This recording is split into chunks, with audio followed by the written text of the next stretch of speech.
Hello and welcome. Episode 21 of the Behind the Barricade Podcast. We can drink. That's right, 21. We can have an alcoholic beverage in the state of New Jersey and all over the United States. How awesome is that? So come on, get us a drink. We're celebrating. The only problem is we're celebrating with no one. It's just me, John O'Connor, and I also have Daniel Tao. And we are just celebrating by ourselves because we completely screwed up. I do apologize for that, but we decided to salvage this a little bit. If you follow us on Twitter at Behind the Cade, you know that we have interviewed bands such as My Chemical Romance, We Came as Romans, Census Fail, a whole bunch of others. So I decided, why not do a best of my interviews with these bands? And that's exactly what I did. So, might as well play these interviews for you. First up, we have Pat of Anti-Flag. Next is Andy and Tyler of Dangerkids, followed by Grizzly and Dan of Finch, and lastly, the biggest interview to date, Mr. Frank Iero. So, let's get to this. Right now, here's Pat of Anti-Flag at Riot Fest 2014. Go! What's going on, guys? John here from Behind the Barricade Podcast, also with Cosmos Gaming. I'm here with Pat, the drummer of Anti-Flag. What's going on? Not a whole lot. We're backstage at Riot Fest, and it is fucking awesome. Yeah. Am I allowed to say fuck today? Absolutely. Okay, fuck yeah. Actually, I encourage that. Okay, good. Yes. Buzzcocks are playing in the background. Never Fallen in Love with Someone, one of my favorite songs of all time. I love the Thursday cover that they do. Yeah. Buzzcocks are great. Thursday's great. It's good. Weren't you also on that soundtrack? It was like Tony Hawk, right? Did you do that? We've done some of that, yes. Yeah. I don't play video games, but I believe you. Yeah. Is this a video game podcast? Actually, it's technically, yeah. Okay. Yes. I play video games all the time. Yes. They are great. Call of Duty. Call of Duty, yes. All right, so I still believe that video games train kids for wars, and I really believe that. And and this, I know I'm going off a tangent here, but when the Army trains when they're training the drone pilots, they realize if they actually put people who fly planes as doing it, they did much worse than people who played video games and had no flight training. Jeez. So there you go. If you play a lot of video games, you can be a drone pilot for the U.S. So, like, the top person of Call of Duty could be like a great exactly. They could be like, I like smoke weed and play video games, and they're like, all right, you're gonna be our drone pilot. Well, I mean, Denzel Washington did land that plane when he was hammered, so there you go. Kind of works. There you go. So you guys are here playing. What stage are you guys on? Rise, I think. Rise. It was early in the morning, so I don't remember, but I think it was Rise. Yeah. How'd that set go? It was awesome. The front of the stage was a mud pit, which I still have some on my boots. But look at all this. We're all a mess. Yeah. But it was awesome. The show was great. People came in, they were charged and ready to rock. Hell yeah. It's nice to play in front of, like, Anti-Flag fans, It's not just waiting for the next band to come on. Yeah. Well, we will yell and scream at you, so if you don't like it, you're going to leave. Absolutely. So if you're not into what we're doing, you're going to go away somewhere else. Yeah, and even if they're not into, let's say, your message, your songs are catchy as all fuck, Sometimes they are. As long as you just have a couple chants, you're ready to go. Yeah. We try and put a little entertainment in the rock show. Yeah, absolutely. Hell yeah. So you guys are here. You got the latest album out. Yes. What we're talking about is the greatest hits. Or the 20th anniversary. 20th anniversary record. It's called A Document of Descent, and it's an LP, and it's gatefold, and in the middle has a timeline of events in history that have influenced Anti-Flag and things throughout history that I think are important that people should know about. One of the things that, for me, that's important is you see that the U.S. arming the Mujahideen in Afghanistan in the 80s is what we're doing with ISIS in 2014. That process of arming people to fight your enemies never works, and it always comes back to bite you in the ass, and that's what we're experiencing right now in the U.S. I think Obama came out and actually asked more countries to help them out with this war. Yeah. Well, war is never going to find peace. That's just never how it goes. It's not. You don't bomb people into peaceful governments. Yeah. But I mean, hopefully everything gets worked out with that. But again, with the U.S. government, it's always a coin flip. It's a challenge. It's a challenge. But if the more people are educated in how this process has worked, the more people will not decide, hey, I'm going to join the military because the U.S. Army is a great thing ruled by a president who really cares about people, and it never works out that way. Presidents care about power, and that's the only thing they're ever concerned about. Yeah, I mean, you guys are pretty vocal about what you guys believe in. Anything on Ferguson, since that's still a hot topic? For sure. And police brutality is happening. You know, we have a song we wrote. We wrote 20 years ago, and it's still as relevant today, unfortunately, as it was then. And anytime you have a group of people who are above the law, it's not good for the population.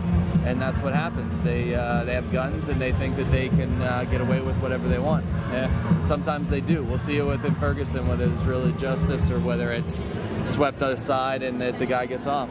Yeah, it's crazy, you know. You guys are out promoting the 20-year tour. Yes. How are those shows been going? I know you've been playing at some small venues like the Stanhope House in Stanhope, New Jersey. Yeah, that was a lot of fun. Yeah, it's been fun to play some places that we haven't played before, and then last night we played the Double Door with Bad Religion, which was a great show. Sold out show with Bad Religion, so that was fun. And Bad Religion's a good rock band, and always fun to watch. Absolutely. What was the capacity for that one? That was pretty. 500, I think. Oh my God. Yeah. I just seen you and Rise Against. Yeah. Bad Religion in one. Yeah. Throwing Rise Against too. Why not? Yeah, sure. What the hell? That's all good. Yeah, jeez. So, what bands are you here to see today here at Riot Fest besides the Buzzcocks? Well, I just missed the Buzzcocks because I hear that they're not playing anymore. I love the Buzzcocks. We watched 7 Seconds earlier, so that was great. Yeah. So a lot of older bands here who haven't been playing for a while, and now they're out doing some shows. It's awesome. You guys get down with the Wu-Tang Clan? They ain't nothing to fuck with. Thank you. I've been saying that all weekend. All right, so I've seen you guys on plenty of tours. I've seen you do Bamboozle. I saw the tour with Alexis on Fire that you did back in 07, 08, whatever it was. City and Color is here today. 3 o'clock today, yeah. Dallas Green's here. It's unfortunate that it's not Alexis on Fire, but Dallas is a nice guy too and has good songs. Yeah, absolutely. So, who do you think was probably the best or maybe most influential tour mates that you had in the last 20 years? Strike Anywhere. We love Strike Anywhere. Great band, and we've been trying to rip their shit off for years. We just can't do it very well. But it's hard to. It's amazing. Thomas is an amazing person and an amazing artist, and great band. Just try to rip them off. And if you get like 20% of a rip off of a Strike Anywhere, and you're amazing. We're always like 3%. We can never get very far in the rip off of Strike Anywhere. But yeah. All right, and what bands influenced Anti-Flag back in the day? Back in the day? Well, we were very lucky in the late 80s, early 90s. There was a lot of music in Pittsburgh, a lot of punk rock music, and so we were really influenced by the other bands like the Bad Genes and Osrot and Necrocedia. Those were bands that were playing shows when we were young and we looked up to in our community, and we wanted to be like them. And unfortunately, a lot of those bands are not together anymore, but they're still, we still are trying to rip them off to this day. They're great bands as well. Yeah, and you guys also have a sort of newish record company, AF Records, was it? Yes. Well, we've been doing AF Records for about 10 years, but it sort of went into hiatus, and we've been bringing it back. And the thing that we're doing that's really awesome with the AF Records right now is a compilation of just one man and a guitar, one man and one instrument, either covering a political song or a song with social meaning, or their own songs. And that's coming out this month, I think. But it's really awesome. Tom Morello's on it. Tim from Rise Against is on it. Number 2 and Justin are on it from my band, and guy from Saves the Day is on it. So it's really it's really an eclectic mix of artists doing just one guy with a tape recorder and an instrument and doing a song that they love. So it's really cool. I'm really happy about it. It's a 12-inch vinyl, and it's really awesome. Yeah, so that's coming out soon. So definitely check it out. Hell yeah! All right, so I'm out of questions. Anything you would like to promote besides the 20-year anniversary tour and CD that's out? No. I'm not here to promote anything. I'm here to have a good time. Oh, yeah. Just have a good time. Have a good time all the time. Bill and Ted said it best. Goddamn right. Yes. All right. Thanks, Pat. This is John O'Connor from the Behind the Barricade Podcast. I am here with the lovely singers from Dangerkids. Maybe introduce yourselves. I'm Andy. I do all the singing and screaming. Yeah, I'm Tyler. I do the singing and the rapping. All right. So let's get on there. About maybe a month ago, I read a tweet from Andy over here looking for an HBO Go account. And of course, I was the only one to respond, or maybe there was others, I don't even know. But You're the cutest. thank you. Oh, all right. I'm all flustered now. Okay, what did you use my account to watch? And please say Backdoor Sluts 9. Backdoor Sluts 9 and a little bit of Game of Thrones. Nice. Mostly, yeah, I guess there's a little bit of Game of Thrones. Game of Thrones. How is that show? I still never seen it. Oh my God! You have no excuse. You have HBO Go. I mean, you just have it at your fingertips. Oh no! I got it. I'm the kind of guy that waits till a series is over, and then I just I envy you. I envy you because you can binge watch, start to finish, and it's like You got a that week. self-control. Yeah, that's Yeah. good. That's good. I don't know. I just hear great things about it. Same with Breaking Bad. I haven't seen one episode. Breaking Bad is my favorite TV show of all time. Yeah. I mean, I just got caught up on House of Cards. Yeah. You ever see that on Netflix? I haven't watched it yet. Oh my God, fantastic. Yeah, I watched heard the a lot. pilot. Oh, I watched the pilot. When Yeah, he's pilot. like, Yeah. when he's like talking to the camera. Oh man, it's intense. Yeah. Okay, so on to the actual interview. First time on Warped, guys. All right, you guys are on the tour for a month, and the final show for you is a week from today in Hartford, I believe. What are you going to miss most about Warped? Man, every day, man. It's just like I was telling you earlier, you go to bed around midnight and you wake up at 7 a.m. and you do it all over. But it's really, you get tired, but it's like the payoff and the reward is so great. It's like you don't even think about. You're tired when you wake up, like, oh, okay, get ready, and then you're in Warped Tour and you're surrounded by all these people, and it's just like, I don't know, it's the coolest thing ever. I'm really gonna miss it. Oh, yeah. You know how Scrooge McDuck jumps into the money and he swims around in it? Yes. Okay. Which Peter Griffin proved otherwise. Right. Yeah. It doesn't work. It's not a liquid substance, Yes, exactly. as he says. That is what we do with music every day on this tour. You wake up and you live and breathe it, and we're gonna have to go home and get back to knowing this exists is enough for me. It's enough to get me encouraged enough to do it again and push forward again. But living and breathing music, what we love, is the best. It's the best thing we could have ever had. Oh, yeah. Awesome, guys. Awesome. You guys are out promoting Collapse, which came out almost a year ago in last September, I believe. What's the overall response been? We didn't really know what to expect. Everything moved pretty quickly. We started this band for fun. We weren't even really going to play shows, and wrote a few songs and released a music video, and then it just kind of really caught us all by surprise. And, we started getting emails from what would become our management label and stuff. So yeah, it's crazy. It was almost a year ago that it came out, but yeah, I don't know. It's we were slowly building a fan base before the album came out, and we had done 2 tours before the album was ever released. And then we put out the album. We did the tour with Weekar, and that was our first tour with the album out. And it was great, people hearing all these songs that we had been holding back for the album, like Unmade and stuff. People were like, I love Unmade, and we didn't know that until we got to go out and talk to the people. And it's it's a little bit different. It's slower track, something we didn't release on its own. But I don't know. The reception's been way better than we ever expected. Yeah, I mean, it's crazy. Anything to add to that? I agree. I just think that we went into it with no preconceptions. We didn't even know that people were going to hear it. You know what I mean? So when it became a situation of cranking out a song and another song, before we knew we had an album, and then the album went out. So you have any type of positive response is awesome, especially with something that we feel is a little bit progressive. Not that we're inventing anything here, but it's I think there's a foot in a. But you kind of did invent something. I mean, I don't know. I mean, there's bands like Linkin Park and stuff who've come before, but I'd like to think that we're doing something that isn't happening that much right now. So, and people love it, and that's cool. And we thought we were going to receive way more hate than we did. We were really putting on the riot gear, ready, bring on the YouTube comments. But it's been really largely positive, overwhelmingly positive. Because I mean, it's it's a breath of fresh air in the scene. It's not just the same chug.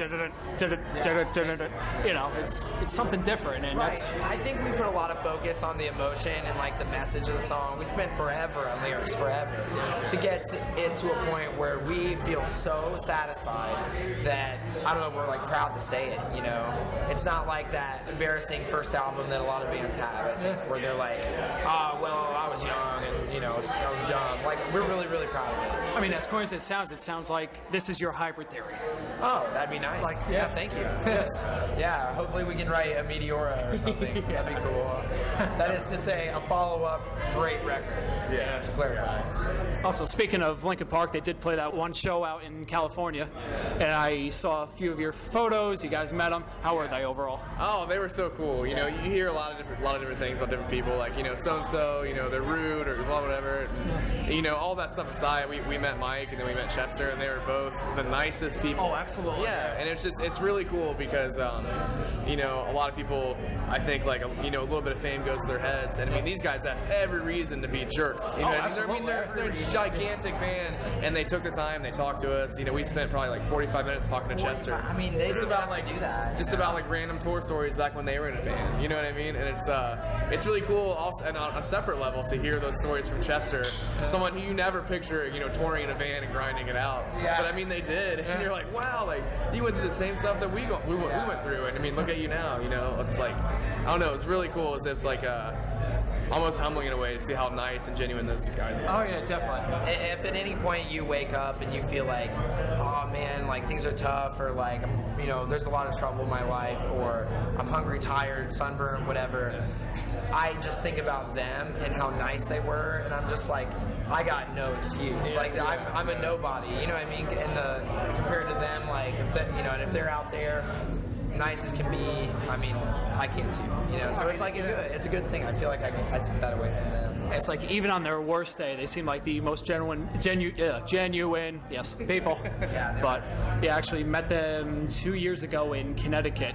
They actually got us signed. It was sort of like this. It was maybe like there's chairs all set up and a table, and I actually brought my acoustic guitar. Got it all signed by them. It was awesome. Like everyone seemed all talkative, you know, happy and shit like that.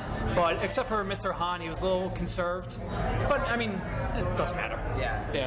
But all right, so let's see. I've been a fan of you guys since hearing Countdown. I think that was the first song I heard. Yeah.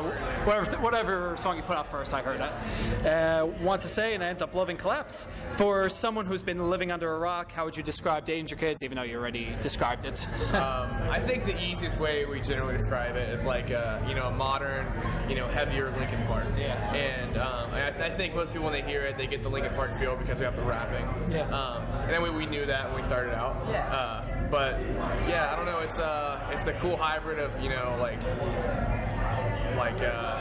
we said metal. I don't like labels really. I don't really care. It's a little reductive, but I mean, it really is a fresh take on, you know, a modern approach to early Linkin Park sound, and even more so with the new songs we've been writing, it's becoming like, I don't even know, something really, really genuinely cool and unique, and very much like a development of Dangerkids. So like I'm excited in all accounts to see what happens and what people think. I love when people are like, you know, you kind of sound like, and sometimes it surprise me with what they say, but I'm like, I guess, totally. I mean, I got a little. I don't take it wrong at all. You know, I invite it. There's no great way to compare. You know, some people are like hesitant, like, you guys don't hate me for this. You guys kind of sound like Linkin Park, and we're like, yeah, we know. Like, that's cool. That was the point. You can say that. We're influenced by them, yes. Yeah. I mean, we say their name in a song, you know, for that purpose. It'd be totally stupid if we were like, who's Linkin Park? Yeah. Should really screw with people. Was Linkin Park sounds like us, right? What? So, anyways, you guys have been touring with the likes of We Came as Romans, Devil Wears Prada, Sleeping with Sirens, and had opening spots on all these tours. Are we close to seeing a Dangerkids headlining tour? We've talked about it a little bit. It's something really new to us, so we don't know yet. We've talked about a headliner a little bit here and there. Nothing too serious yet, but we're still really new, so we're a little hesitant to do that. But at the same time, I think it would be a lot of fun. And I don't really know. Yeah, we're curious. I don't know. Yeah. I don't know if we. It's on the table right now whether we are trying to pull the trigger on that or maybe just like another support option or what. But I think it is something that we will see, you know, sooner rather than later, probably. Yeah. Well, I mean, what were like the reservations about it? No, more like the capacity of people coming out to see you on Warped already. A lot of people. That's just insanely surprising. Yeah. We've had, I mean, I don't want to put a number on it because it's different every day, but, you know, like several hundred people watching us. Where I think our expectations going into Warped was, you know, like, hopefully we play for, you know, like 50 people a day. And, like, first day we were like, okay, that's not the case. It's going to be way bigger than that. And in some cases, yeah, just absurd. And, like, most days we sign for probably like 2 hours, you know.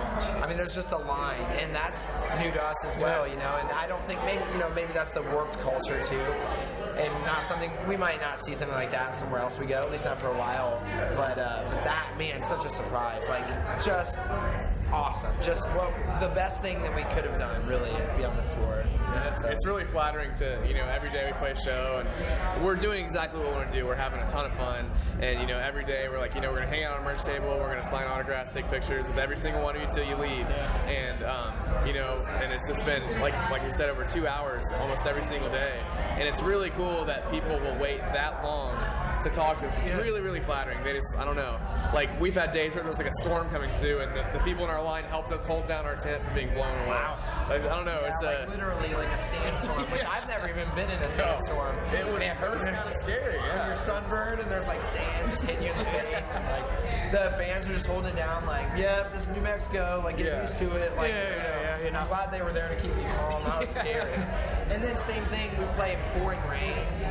No one cares. They stay. If anything, it adds to the show. And like, that is when I think we realize, like, man, maybe some of these people aren't here like by sheer luck. Like maybe some of them are legit, you know. And especially when you start hearing the crowd sing, that's new to us. Oh God, I mean, they just. It's never happened. Different. We've had some shows where we've played, you know, several times in the same city, and, you know, obviously, you know, it gets a little bigger each time. More and more people come to see you, and they know your songs. And we've had some good shows where a few people sang along, and on Warped Tour, it's been like almost our whole crowd every day singing along, and that's completely new to us. And it's definitely mind blowing. Oh my God, yeah. There's multiple times like we'll be playing and I'll look at Todd just like, holy crap, this is real life right now. Like, this is amazing. Like, this is happening. Yeah. All right, so last question. You guys been touring quite a bit this last year in support for Collapse, and I do a podcast which is about concerts, bands, and also like to give advice to upcoming bands. So any advice to people that are maybe hesitant about going on the road, or maybe thinking about playing Warped Tour next year or something? If you're hesitant about going on the road, I think you should try it if you're given the opportunity. You know, I think you'll find out pretty soon into your first tour if it's for you or not. It's not the easiest thing, but I mean, it depends on the person, you know, the personality. Like, touring can be rough, it can be tiring, it can be exhausting, but we love playing music so much, and there's literally nothing else I'd rather do. It's like, I don't know, it's easy. It's easy for me, just because I love it so much. Yeah, I agree. You find out very quickly if you love playing music, or you just like, you know, music, or maybe you like listening or whatever. I mean, it's like boot camp, you know, but it's like boot camp. I don't know. Like, what else is awesome? It's like video game boot camp. Wake up at 7 a.m., gotta play video games. You're like, I guess I gotta play video games. Yeah, all right. Click. That's how it feels, you know? It feels like that. It feels like waking up and doing what you love, and when you're tired, you're not tired enough to stop, you know? It's cool. I would do it in a heartbeat. I hope we get asked to do it again, you know? Maybe the whole tour next year. Maybe main stage. Hey, why not? That would be great. Warped has been so much more fun than I even expected, and I would love to do it again. Obviously, it depends on how Meteora comes out. That's right. We'll see. We'll wait and see. All right. Well, guys, thank you so much for doing this for me. All right. Debut album Collapse out now. We are at Dangerkids.com and at We Are Dangerkids on Twitter. Follow them. I guess download their music. Pay for it. Not illegally, unless you don't have the funds, but whatever they want. So you can listen to it all on YouTube for free if you want to check it out. So. That is true. The whole album is on YouTube. So, all right. Thanks, guys. All right. Thank you very much. What's going on, guys? This is John O'Connor from the Behind the Barricade Podcast. I am with some of the members from Finch. I'm Grizzly. I play guitar in Finch. Oh, yes. I'm Daniel. I play the bass. Nice. What's going on, guys? Anything besides it's Warped? It's another day on Warped Tour. It's our final day on Warped Tour, though, which is, I think, either cause for celebration or maybe Or maybe I'll shed a tear later. A little bittersweet, right? Yeah, a little bit. I'll miss them. Actually, I'll miss all the nice production people and the people from catering. Everyone's been really great to us on this tour. So Yeah, I mean, it was pretty cool. You know, I caught your set earlier. You guys gave a round of applause to the crew and stuff like that. I feel like not that many people actually do that. You know? Yeah, and honestly, you're like the meanest person I've met on Warped Tour this whole time. Like everyone's so. I'm sorry. No, you've been great. Well, this interview's done. Thanks, guys. No, actually, yeah. We did Warped Tour in 2002, which was like I think the 8th year Warped Tour, and like they've gone leaps and bounds since then. Like I've definitely seen this tour like get better at touring and stuff. So I do appreciate all of them. Wow, believe it or not, that was my first question. Right here. Here we are at Warped Tour, and if I got my information right, this is the first time in over a decade. I think 02 was the last time. Did anything change? Well, we got one answer. Yeah. Anything definitely better. Yeah, the bands have changed. I was hoping for Lagwagon and No Effects, but Yeah, they changed a little bit. But we weren't disappointed. We got Save the Day and Less Than Jake, which have been a Two Warped veterans, just like themselves. So there's so much moshing and hardcore going on out there. It's like hard to it's dangerous to walk around Warped Tour. Yeah, I mean it's plus it's all the same like music too. It's like Back in 2002, all you had to worry about was like your feet getting stepped on from people like pogoing for doing Less Than Jake. All right, so since you guys are the veterans on this tour and have seen a lot of new bands already, any bands that you've seen that have the same like fire and passion as you, like younger bands? That's a negative. Wow. I'm just kidding. Screw them all, yes. Finch. No, I'm joking. The dudes in the Ghost Inside are like definitely shred every day. Oh yeah. They're super intense. Our friend Jim is in it. It's funny to see him so intense for like 35 minutes because he's like relatively goofy and like very dry-witted throughout the set, like throughout the day, but he turns it on when he gets up there, which is cool. It's I think the same with what's the name, Mike from the Devil Wears Prada. Yeah. It's a really chill guy and they're not definitely. All those guys actually, they're always just behind their bus, like shotgunning beers all day, and then they go up and get crazy. Crazier, crazy kids. So one of these newer bands that played the Warped Tour, I hear, Linkin Park, has they're gonna be something one day. Yeah, they might be. So they keep at it. Yes, they keep at it, and eat their Wheaties, say their prayers, whatever Hulk Hogan says. So, how did that whole thing come about with Nate doing One Step Closer with Linkin Park? I think they reached out to us. Really? Wow. Yeah, and they asked if I think they had planned on having multiple singers, and I'm not sure why they did that, but they asked if Nate wanted to do it, and he said yeah, and it was as simple as that. So. Yeah. They literally like rehearsed it once, like behind the stage, like an hour before showtime. And Nate's probably like, I heard the song plenty of times. You guys ever tour with Linkin Park or no?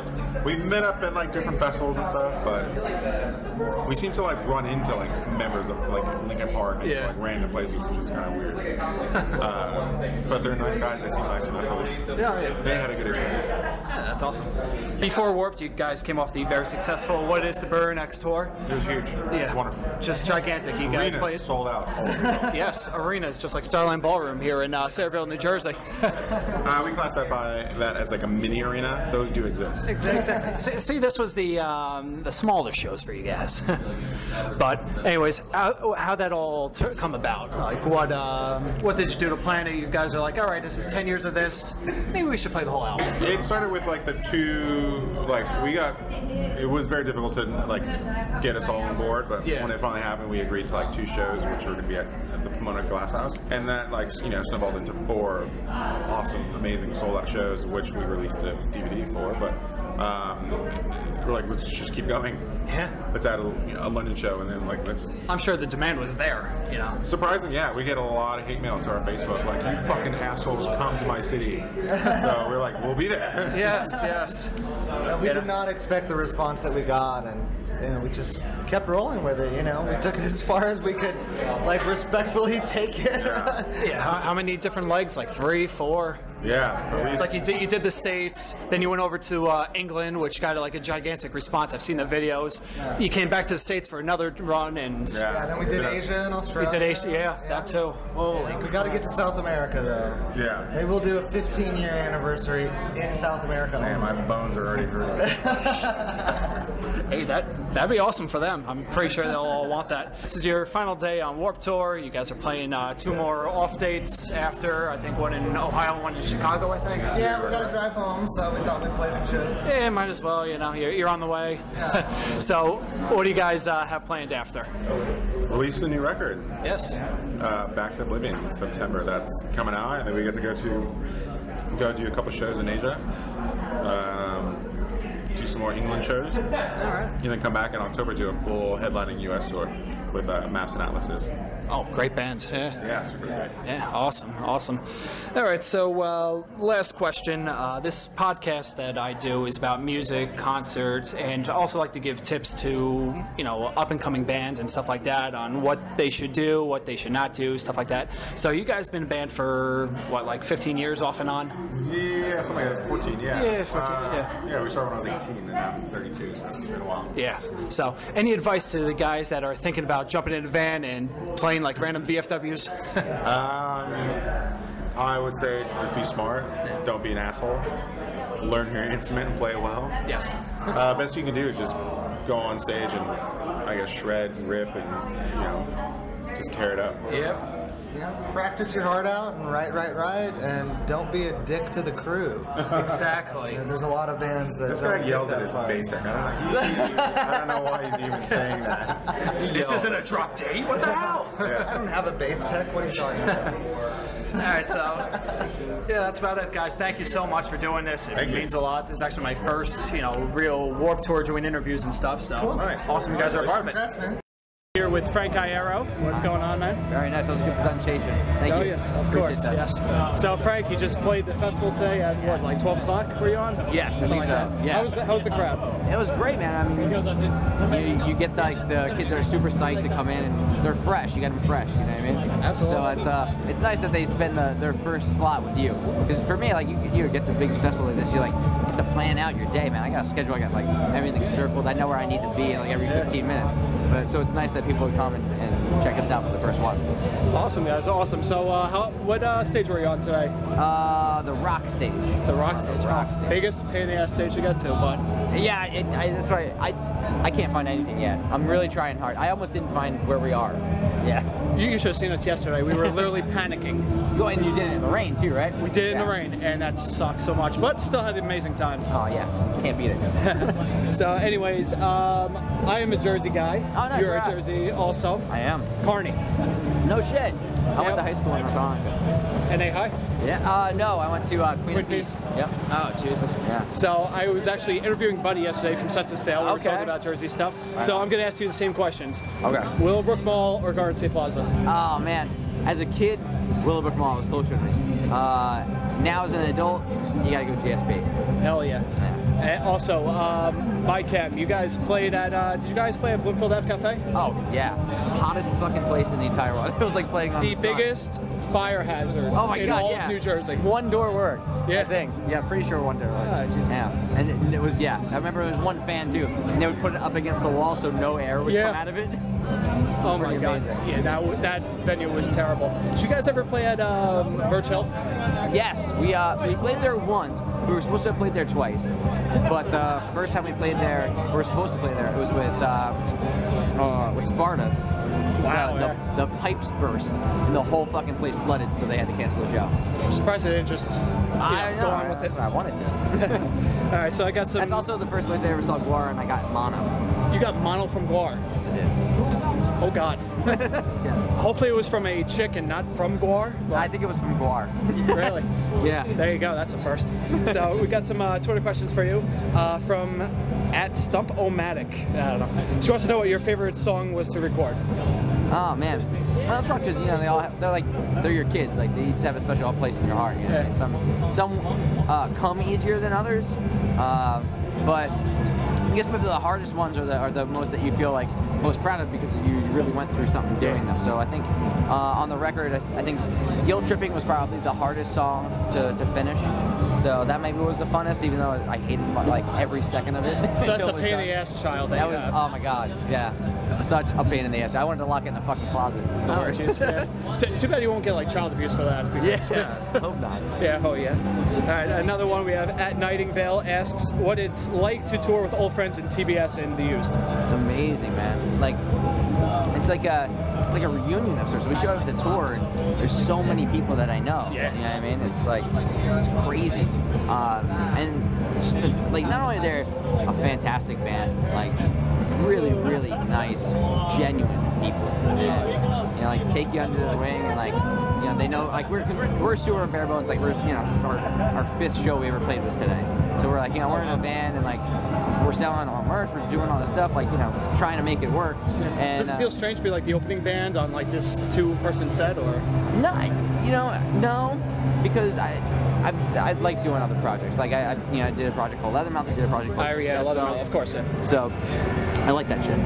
It's not, for me, like, some of the most exciting stuff is when you first start. You name it and try to figure out what it's gonna be, and like that early touring in a van, like maybe in a fucking minivan, you know, kind of thing. Like, those are, I really like. I mean, it's probably why I start so many bands, so I can do it over and over and over again. Yeah. Hey, nothing wrong with that whatsoever. All right, so question from ACS Garza. Jeez, these Twitter names, god damn. But I think I met her last night, actually. I think. Seriously? Yes. Wow. Okay, so she wants to hear what bands do you want to see today at Riot Fest. Oh man, I have a list. You have a cheat sheet too? Oh fuck yeah. Oh hell yeah. Here it is. Okay, these are my lists. Yes. So, well, right now Buzzcocks are playing, so I want to see Television. I got, like, you know, I want to check out Diane Ward. Anthony, of course, I gotta go see. Yeah. Face to Face, Afghan Wigs, absolutely. Paul Weller, Wu-Tang, Flaming Lips, Sam Hain, Descendants. James is playing Get Up Kids, so I gotta go there. Of course. I mean, and then, you know, yeah, these are my cheat sheets what do you got, for the day. Yeah. Oh, nice. Actually, I'll print it out and stuff like that. Right on. So, Oh, I'm on here. Oh yeah, look at that.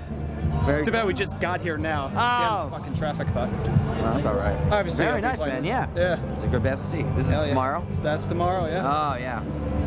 Andrew W. Oh man, we're label mates with Law Dispute. That's awesome.